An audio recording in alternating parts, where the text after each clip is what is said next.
लोगों को बताइए कि छठ शुरुआत कैसे हुई और इसका क्या कहानी है और ब्राह्मणीकरण जो किया गया है इसमें क्या क्या है। सर आप अपना परिचय देते हुए। सबसे पहले संगम भारत चैनल और आपको धन्यवाद। और आगे कहना है आपका प्रश्न है कि छठ पर्व का त्यौहार कब से शुरुआत हुआ। जो जब से इस देश में ईसा के लगभग 1500 से 2500 वर्ष पूर्व में जब आर्यों का आगमन हुआ और जब यहाँ के मूल निवासियों योद्धाओं के साथ छल और बल का युद्ध हुआ, उसमें यहाँ के धनवान विद्वान और बलवान पहलवान ज्ञानी महापुरुष मारे गए। आर्यों का शासन हो गया इस देश पर।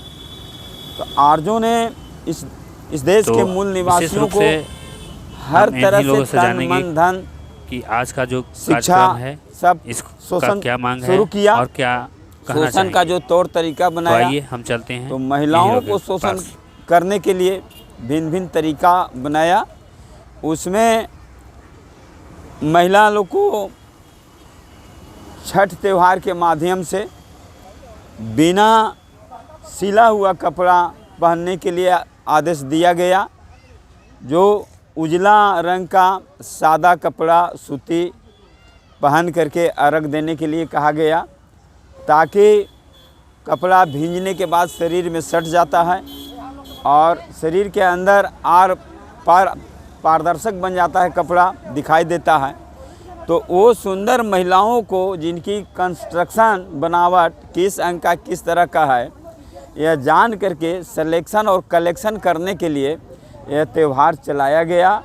और लोग आसानी से यह त्यौहार पसंद करने लगे, इसलिए कि पहले उन्हें अशिक्षित बनाया गया, अंधविश्वास की पाठ पढ़ाया गया। शुरुआत कब की? शुरुआत हमारे समझ से ये लगता है कि उस समय कहा जाता है कि कुंती ने छठ किया था, बहुत सारा कहानी बताया जाता है। क्या देखिए, वैसे तो जो भी इनके पास साहित्य है, जो मनुवादियों के पास जो भी साहित्य है, वो लगभग सब के सब 12वीं शताब्दी के बाद की है। लेकिन ईसा के 185 वर्ष पूर्व में जब बिहद्रथ की हत्या करके बौद्ध धर्म को समाप्त करके जब मनुवाद लादा गया, तो उसके बाद ही यह त्यौहार बनाया गया। अब इसके बाद लागू किया गया। आज भी सूर्य का जो उपासना होता है, सूर्य का जो पूजा होता है, सूर्य का जो त्यौहार है, यह त्यौहार पूरे देश में नहीं मनाया जाता है। खास करके बिहार और उत्तर प्रदेश में, थोड़ा बहुत बंगाल में और दक्षिणी भारत में यह त्यौहार नहीं मनाया जाता है। यह त्यौहार राष्ट्रीय लेवल पर नहीं है। या चूँकि आर्यों का आगमन भारत के उत्तरी छोर से हुआ था, उत्तर भारत में ही आर्यों का वर्चस्व बना था, दक्षिणी भारत में नहीं बना, इसलिए उत्तरी भारत में ही यह प्रचार है। वो कहानी है कुंती वाला, ये सब क्या सच्चाई है? देखिए, कुंती वाला कहानी कोई ऐतिहासिक तथ्य नहीं है, कहीं भी उसका कोई प्रमाण नहीं है। लेकिन इन लोगों ने साहित्य, जो काल्पनिक साहित्य बनाया है, उसमें वो काल्पनिक पात्र बनाया है, जिसको कुंवारे में एक बच्चा पैदा होता है और बच्चा का पिता सूर्य को बताया गया है। जबकि आज जब विज्ञान खोज किया तो पाया गया कि सूर्य एक गैसीय गोला है, जहां हाइड्रोजन परमाणु विस्फोट कर रहे हैं, उससे ऊर्जा उत्पन्न हो रहा है और उसी ऊर्जा से पृथ्वी भी आबाद है। तो सूर्य निर्जीव पदार्थ है, उससे संतान उत्पत्ति नहीं हो सकता है।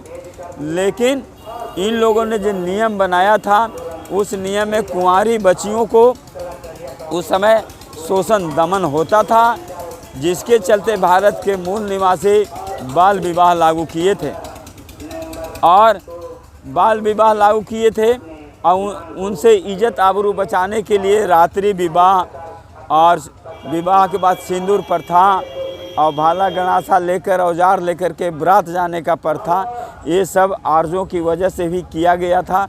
चूँकि बच्चियों को इन लोग अपहरण करते थे, छीन कर ले जाते थे और शोषण करते थे, और शोषण करने का ही वो सारा षड्यंत्र है। छठ को प्राकृतिक पूजा का नाम भी दिया जाता है, तो तमाम मूल निवासी महिला भी करती हैं, तो उन मूल निवासी महिलाओं को आप क्या संदेश देना चाह रहे हैं?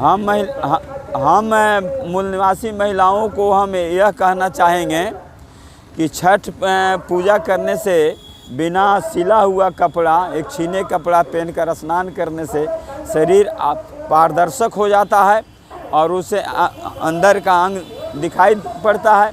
दूसरी बात है कि जो हाथ में सूप या ढकना लेकर के और जो अर्घ दिलवाने की सिस्टम है, उसमें महिला की आंचल अगर इधर से उधर चला जाता है और हाथ चूँकि बंधा हुआ है ढकना और सूप से, तो अपनी आंचल को नहीं संभाल पाती है, जिससे उसकी बेइज्जती होती है। इस त्यौहार में दंडवत देने की प्रथा सिखाई गई है। दंडवत देने में भी लंबी दूरी तक दंडवत दिलाया जाता है। दंडवत देने में भी शरीर के अंग प्रत्यंग दिखाई देते हैं, जिससे अपमान की बात है। यह त्यौहार नहीं करना चाहिए। ऐसा पर्व को क्या कहा जा सकता है? ऐसा पर्व को क्या? ऐसे पर्व को कहा जाएगा कि यह सबसे पहले तो अंधविश्वास पाखंड है।